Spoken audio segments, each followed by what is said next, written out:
Hey friends, so I've got some bad news. I got diagnosed with an autoimmune condition and my stomach is eating itself.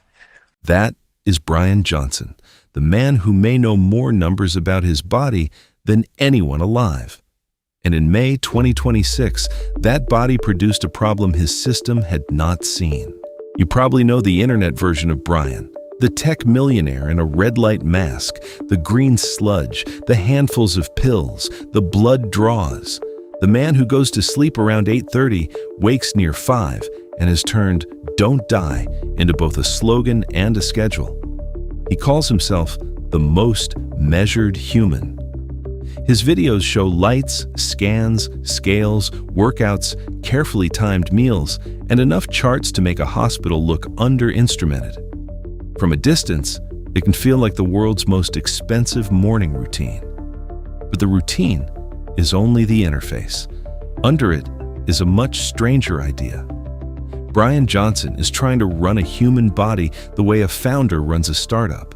Long before the masks and meal bowls, Johnson built Braintree, a payments company used by fast-growing internet businesses. In 2013, eBay announced that its PayPal unit would acquire Braintree for roughly $800 million in cash. Venmo was included in the deal.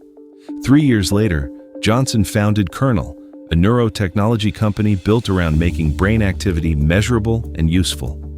That sequence is the key to understanding Blueprint. Payments are messy, so instrument the transaction. Brains are opaque, so build a scanner.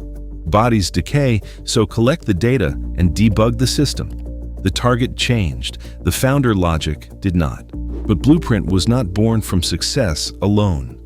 Johnson says he spent about a decade living with chronic depression.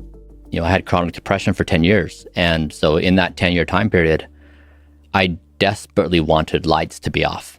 On his current protocol site, he describes a self-destructive character he calls Evening Bryan, the version who could overeat, stay up, and leave morning Bryan, sleep Bryan, work Bryan, and dad Bryan to absorb the damage.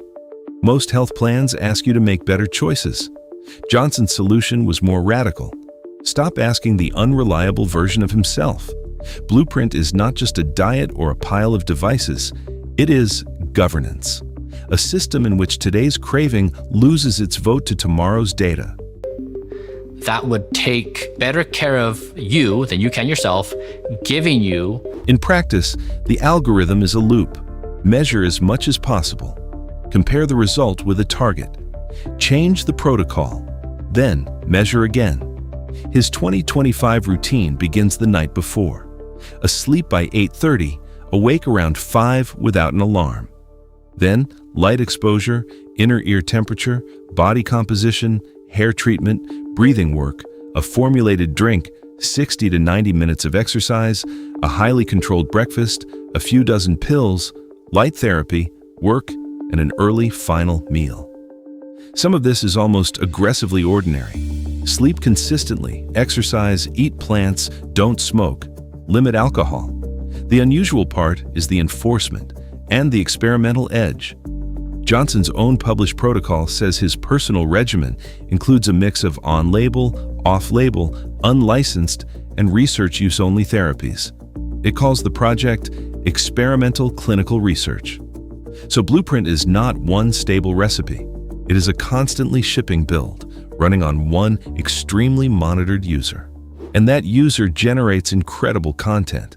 Every scan becomes a reveal. Every strange therapy becomes a thumbnail. Every biomarker can become a scoreboard. Johnson and Blueprint publish eye-catching claims about his muscle, fat, sleep, blood pressure, speed of aging, and the biological ages of individual organs. He has even declared himself the healthiest person on Earth. Those are Johnson's claims, not an independent medical verdict.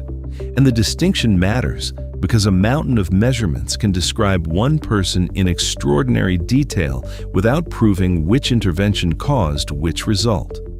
Even biological age is not a literal countdown clock.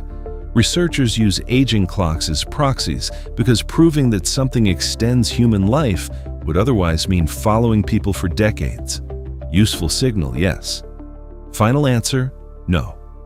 But as a media system, Blueprint is almost perfect. The experiment produces data. The data produces stories. The stories turn an obscure health protocol into a public character the internet cannot stop looking at. Nothing made that character more famous than the 2023 experiment involving Johnson, his teenage son, his father, and plasma. Evaluated hundreds of longevity therapies, and I thought it would be pretty epic if my son, my father, and I completed the world's first multi-generational plasma exchange. The images were irresistible. Tubes, centrifuges, yellow plasma, 3 generations, and a headline that practically wrote itself. The evidence was far less dramatic. The FDA says young donor plasma is not approved to prevent aging, that it is not aware of evidence showing a clinical benefit for that use, and that plasma transfusion carries real risks. Johnson later reported that after 6 one-liter young plasma exchanges, including one with his son, his measurements showed no benefit. So he stopped. That does not make the experiment good evidence, but it does reveal something important about his system. Sometimes the output is not continue. The internet remembers the vampire image, the protocol records a failed test. Johnson is more candid about the central limitation than many of his headlines suggest. Yes, I'm going to make mistakes. Yes, it's an N of 1. It has all these kind of limitations. Totally aware of all this, and I'm not going to try to make the argument otherwise. An N of 1 project can help one person make decisions. It cannot, by itself, tell millions of different bodies what will work for them. When many things change at once, even perfect tracking struggles to separate cause from coincidence. Yet, Blueprint now has to cross exactly that gap. The public protocol has become a store selling supplements, olive oil, protein, collagen, creatine, and more. Its biomarkers membership is marketed at $365 a year, with 2 rounds of testing and an AI health companion. Don't Die has expanded from a personal rule into a community and an ideology. The experiment, the content, and the business are now connected. Results create stories. Stories create attention. Attention creates customers. That does not make every result false. It does make attribution essential. Which brings us back to the diagnosis. Autoimmune gastritis does not prove Blueprint caused harm. Johnson says the condition may have been developing for years. It also does not erase the health improvements he reports. What it does is puncture the fantasy of total visibility. A body can generate millions of data points and still keep a secret. I was the first person to say I'm most likely going to die of something incredibly ironic. Bryan Johnson has not solved aging. He has made it observable, arguable, marketable, and impossible to ignore. His real achievement may be making death feel like an engineering problem. His newest diagnosis is the reminder every engineer eventually receives. The system is always more complicated than the dashboard.